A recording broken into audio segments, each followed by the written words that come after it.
Welcome to the demonstration of Data Cloud Optimization. We'll be focused today on providing visibility and optimization recommendations for Databricks. Databricks is one of a number of data clouds that Flexera will be supporting to provide visibility, allocation, predictability, and inefficiency and optimization recommendations. Databricks will be supported for visibility in Q2 and for optimization recommendations at the end of Q2, followed by Snowflake in Q3 and Q4 of this year. We're trying to solve challenges for these data clouds where there is incredible complexity in the pricing of the resources that we're consuming, complexity in the usage of those resources and understanding who is using what, and of course in the predictability of those costs. Usage-based models such as cloud and data cloud are of course extremely difficult to forecast spend. But ultimately we're here also to try and optimize the consumption of these services, identifying areas of inefficiency that users and customers can address in order to save costs and drive more value out of their technology investments. Let's jump straight in then and have a look at Flexera 1. I'm logged in here to the platform and we can see the FinOps dashboard. For any of our solutions, of course, the ingestion of data is where we would start, and we have options here on the FinOps dashboard to connect our cloud bills. We can go in here, and when it's been enabled for customers, you will see that there is an option to bring Databricks spend into the platform.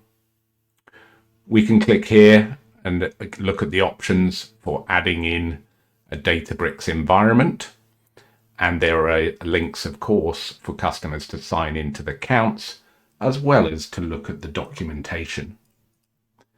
If we switch over and have a quick look at the documentation, there's a good overview of how to create the Bill Connect, a series of prerequisites that must be shared with customers, and then a walkthrough of creating the service principal, granting that access to the necessary tables, and ultimately them connecting to and verifying that data in Bill Connects. You will also see some useful contextualization where we are sharing the details of the dimensions exposed in Flexera 1, for example, Databricks usage name, and how that directly translates to the possible Databricks constructs that your customers or data analysts or data scientists may be familiar with. So I'd encourage you to review this mapping and be familiar with it when you're going through any sort of demonstration for customers. Of course, creating access to the environment is very important, and it's also important to note that this must be done once per Databricks region. So if your customers are operating with Databricks across multiple regions, which many will be, you will need to repeat the exercise for each region that a customer is operating in. Once we've completed the connectivity, and that's not really the purpose of the demo here today, so I'll leave you to explore the documentation. You can obviously see within the Flexera 1 data connections area that we have a connection that has been created for you. What we'll focus on then today is, let's start with the visibility of our Databricks spend. Customers that have Databricks enabled in their Flexera 1 cloud cost optimization solution will see a new dashboard available, which will be the Databricks Analyzer. This dashboard operates in much the same way as any other dashboards within the platform will. You can go in and choose, of course, a spend range here, and of course set whether amortized or unamortized costs are exposed. For the purposes of Databricks, of course, the amortized feed will be the one that we're looking at. And straight away, we're presented with an overview of where the majority of our spend sits. We can see here a spend trend over the time period that we've selected, which highlights the areas, of course, of most spend, giving us a list of the top 10 or 12, categorizations of Databricks cost, so that we can see where most of that cost is sat. your focus should be on things like the jobs spend. Obviously, you can see that's quite dramatic increase here in our demo environment, but also on SQL and the all-purpose costs here. These are basically different environments that are operating within Databricks for different purposes. Jobs are scheduled analytics exercises that are running on compute resources that might be customized for the specific needs of that job. We may pick, GPU or CPU types that are particularly focused on running or executing a certain type of query in a very efficient way. The SQL pools, of course, again, similar, but for running kind of ad hoc queries. And then our all-purpose pool, which is general compute, again, exposed for people to interact with and that anybody has access to. There are also some fundamental difference between these, whereas jobs are running on compute resources that are effectively terminated after the job is executed, where things like the all-purpose pools are running, and not necessarily shut down after consumption because they're available immediately for customers to consume. And the dashboard also then surfaces, based on whatever timeline is suggested, the aggregate cost for each of those three main categories that you would want to focus on with your customers for the purpose of the high-level analytics. As you scroll further down the dashboard, of course, we get into more detail here. So we're looking at then spend by workspace, which is effectively a logical grouping of costs, queries, users that are operating and running, queries and jobs against the Databricks platform. And we can see here, of course, a number of different workspaces that have been named. Now, these workspaces, again, are important because they're providing some sort of business context, and we can use those workspace names to allocate costs or in budgeting and forecasting to provide further business context. So if you did want to move production workspaces into a billing center or using a rule-based dimension, you can absolutely do that to allocate those costs. And of course, in the new dashboards now, if you pop any of these out, you're also presented with a tabular view that you can interact with and filter, as well as an ability to kind of change the timeline and the drill down of the graph that you're looking at here. And the same will be true for any of the other charts that are present. Moving on then, we also have spend by nodes. This will be very familiar to those of you operating in the cloud space. Ultimately, our Databricks queries and jobs are running on nodes, compute nodes from the cloud provider, and those are of different types and different sizes based on the compute needs of the queries that are running. You may also see in here compute nodes that are unlabeled, and this is indicating where costs are associated with serverless compute. That is where the Databricks provider is giving you the option to run those jobs on their compute resources, in a way that is serverless. You don't actually have or can manage the nodes that are running those queries, but of course you're paying the costs for those. Again, you can get access to that data, look at it in different ways by interacting with the widgets, and of course download the data from the chart widget if you need to. Now, as we mentioned, there's a lot of complexity in the pricing and charging for Databricks. I'm not going to go into the specifics here, but of course you can see again what type of jobs are in turn, what type of SKUs are incurring cost here. We can see here, the use of Photon compute resources, premium job running, is using quite a significant amount of cost that has ramped up over time. Again, you can kind of toggle these things on and off just to see other trends in the smaller consumption categories.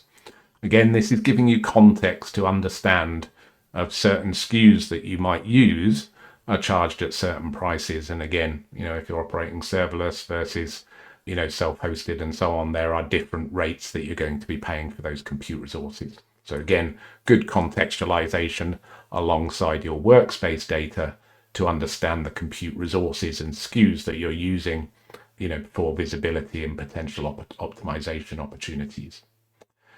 We've got spend by the origin. This is very similar to our graph at the top, just showing us, of course, that jobs are consuming the most cost here for our compute. And then we've got different warehouses that are obviously operating within our Databricks environment. Again, we can see Explorer Service Warehouse in our example here is incurring the most cost. Your warehouses, again, can be used for contextualization and categorization. So if you wanted to allocate the costs from certain warehouses into a dimension or into a billing center, you can absolutely do that. And we've included here, of course, the table view for each of those warehouses, again, so that you can see that cost, export it from the platform and download that if you needed to. In a similar way, of course, we've got job clusters. These are clusters of resources. Again, you'll see some that are associated with serverless compute that are powering, again, the queries. So this is a kind of higher level view of our node types grouped together in compute clusters that are running certain jobs. And again, tables view available here. These are split out. Obviously, we've mentioned jobs that are running on a schedule on a regular basis. They use particular clusters that are then terminated at the end of the job. And we can see obviously these costs versus the all-purpose clusters. These things aren't necessarily spun down. They're available for people to log in and use on an ad hoc basis, and they incur a different pricing model here as well. So lots of opportunities for you to drill into the data here on the core dashboard. Of course, you can build out your own use cases here. All of the dimensions are available in the platform for customers to build their own dashboards, or indeed in customizing the existing out-of-the-box ones that we will be providing.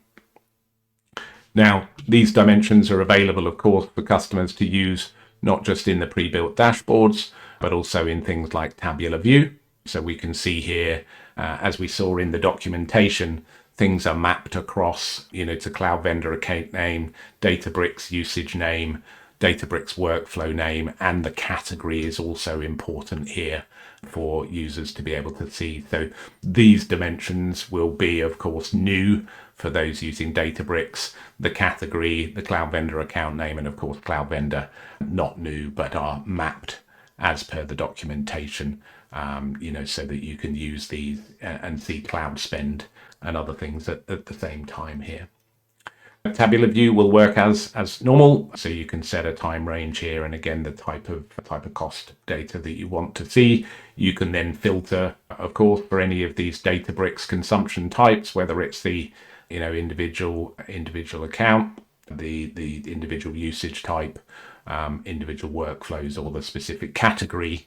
And if you're looking for some sort of kind of logical order for the taxonomy, then account followed by that category, and ultimately then the Databricks usage name can be added. Workflow name could be added here as well, but it's only applicable for these specific jobs that are running. You won't see workflow data for anything that is not in the jobs category. And if we collapse this one down here, collapse all the rows, we'll see, of course, list of accounts. We can drill into these. We can see what's running as jobs, what's in the SQL space, what's running on all-purpose compute, and of course, across the date range that we have here. I believe we can also bring in any kind of usage metrics here as well, which would put the usage units in front here.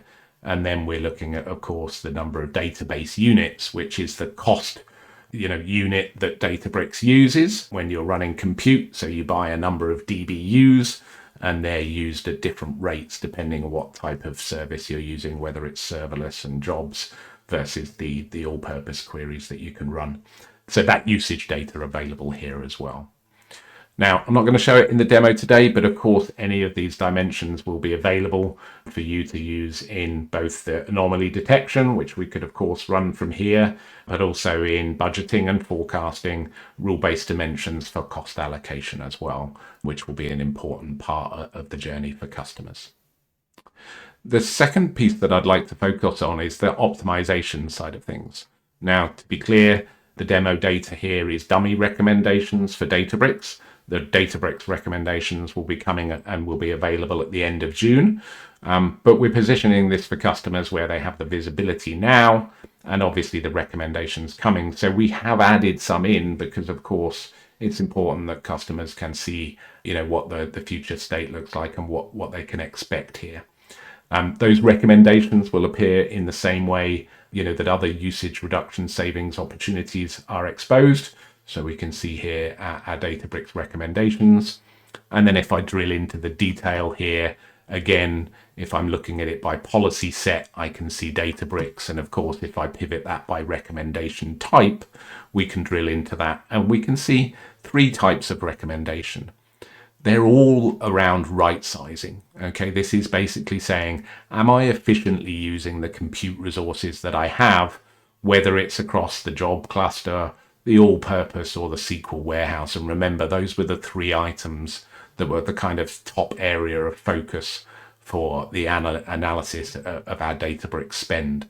So if we have a quick look at each of those in turn, let's pick a SQL warehouse recommendation. What you're going to see here is opportunities typically to change the auto stop. So remember, we said for the job cluster, things will terminate automatically once the job has run.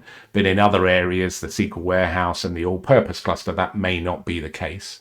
So these are opportunities for you to set auto stop times on those resources so that once you've run queries or used them, the resource is not left running despite being idle.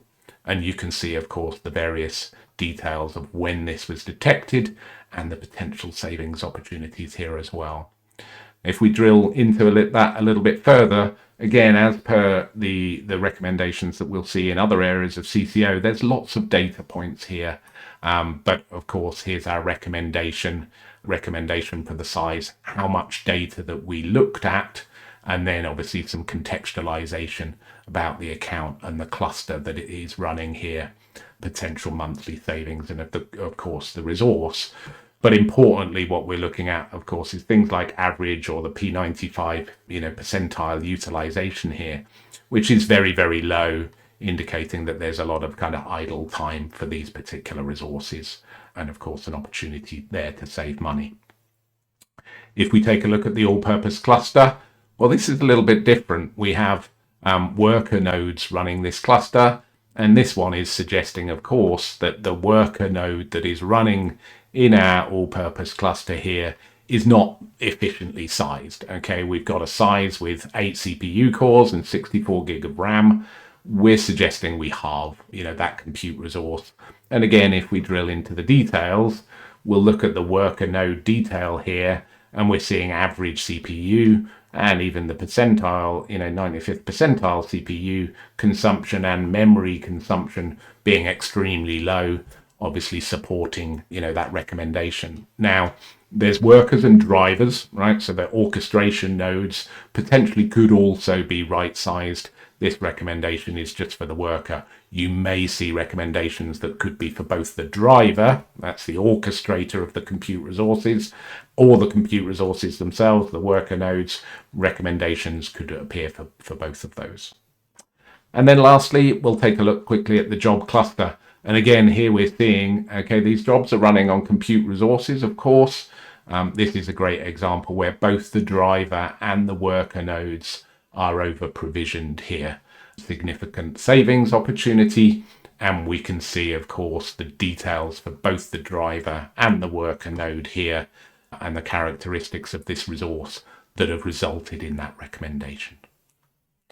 Okay, hopefully that's useful. Of course, please reach out to the SMEs within the organization should you have any queries around how to demonstrate the value of our Databricks visibility and optimization recommendations.